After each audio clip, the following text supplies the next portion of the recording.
Good morning. It's currently the second week of April.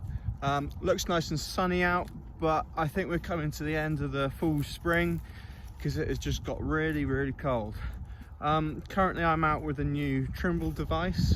I'll just show you that here in a second. I'm using this for work currently. We've just had it new and I'm just testing it out on some winter bird food plots. See, this is a field, that's me and that little red square just coming to the corner of that field in front of me here. Look at it like that.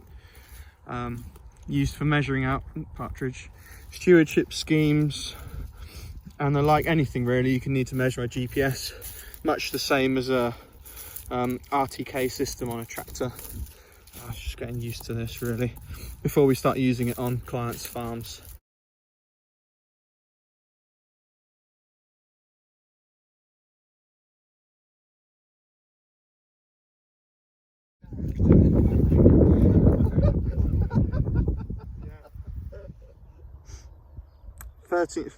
No it's not, 13th of March currently, and this is the field where we first drilled the spring oats on the 27th of Feb. It's quite a sticky, horrible slot here, but there are a couple of the oats have germinated, finally sprouting. There's another one.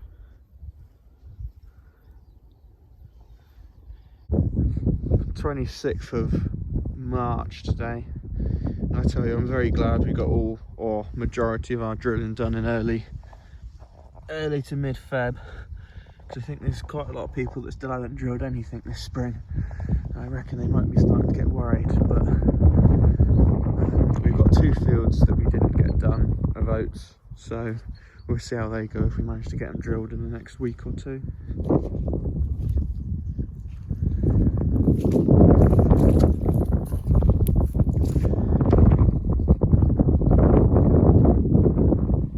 Cannot believe how wet it is still. And the November drilled wheat's coming along nicely. A little bit patchier on the headland, as you can see.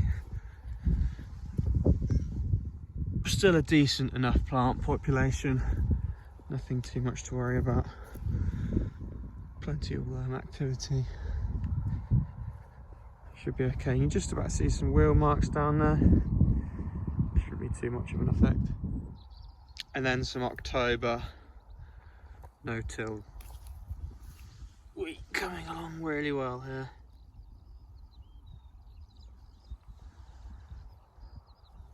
This is a first wheat. I hope you can see all those spider webs across the field. Bit of IPM in action. It's still fairly wet still. Let's get rid of you. Yeah, still fairly wet. So yeah, this is first wheat after peas and oats. It is a 7-way variety blend. I got 3 group 1 wheats in here. Skyfall, Illustrious and Crusoe. 3 group 2 wheats, Cordial, an old variety, X-Days and a new one called Palladium. And also we've got I think it is a German e-wheat called Nelson. So there should be a huge amount of diversity in this field. Hopefully should make milling. But this has had 75 kilos of urea, so 30 kilos of N per hectare. Really happy with this. There is a few grass weeds, annoyingly, in it, but nothing we can't rogue. We're very happy with this. From what I can see absolutely no signs of disease or anything. Looking very clean at the moment.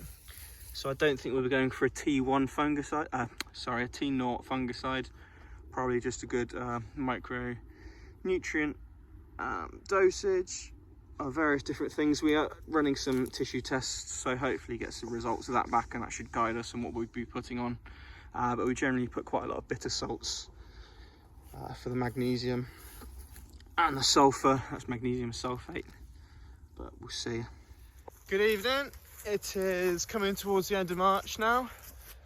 And there's something in the sky behind me. Sun's finally come out. We've had about 3 weeks of pretty much solid rain. Everything is looking absolutely sodden everywhere. But after all this rain, things are starting to pick up.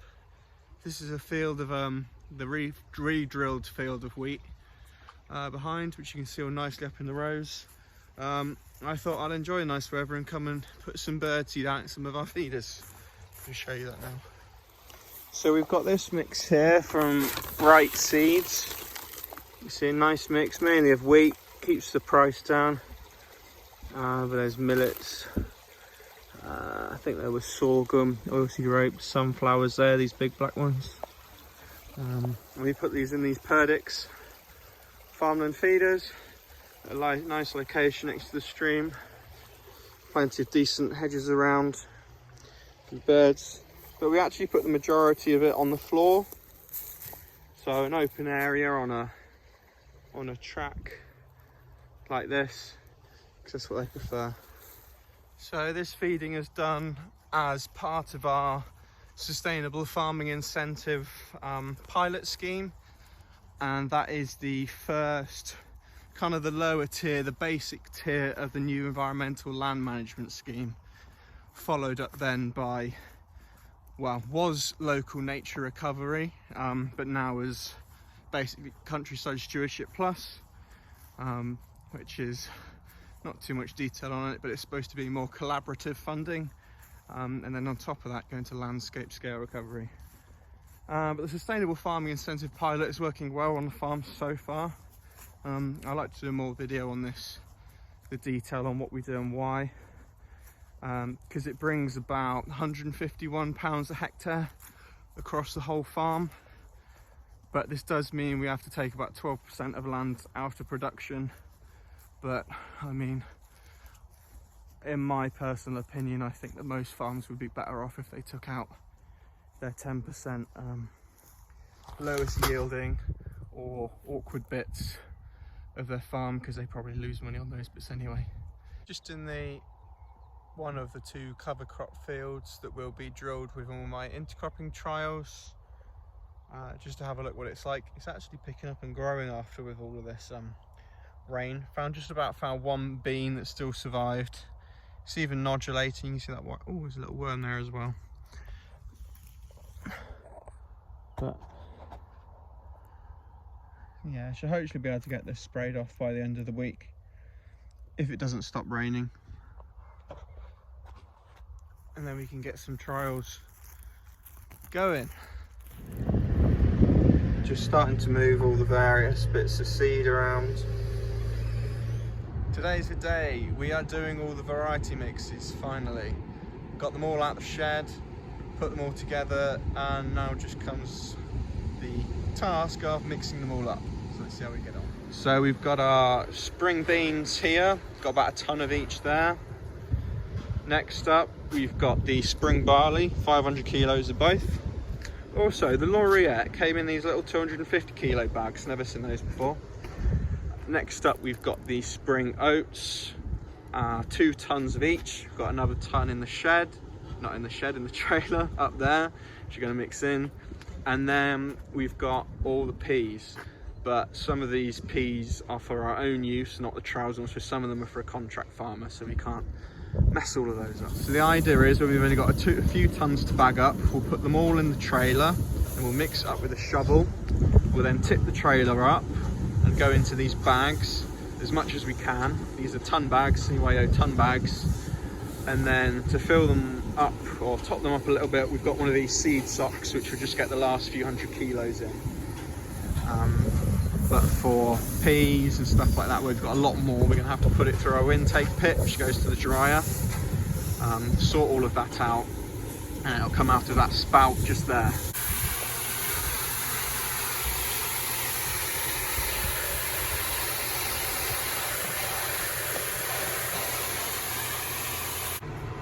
So we've got our 3 different varieties in the trailer here, and now we're just going to tip them out into the intake pit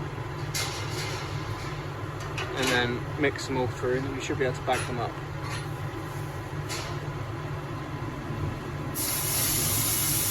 Like that.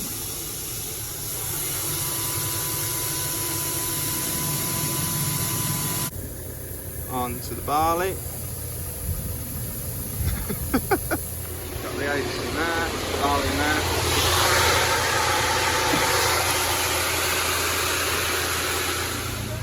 Just moving the trailer forward a little bit and tipping it up.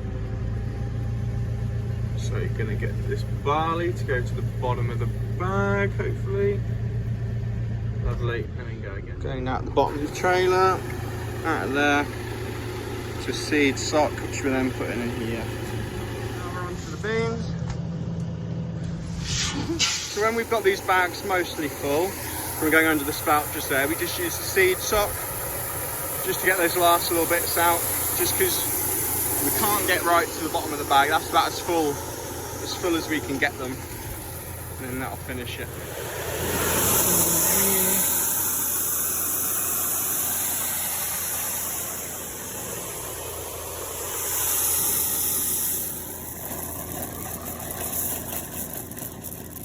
2 tons of barley all mixed up now and bagged, and also 3 tons worth of beans all mixed up and bagged.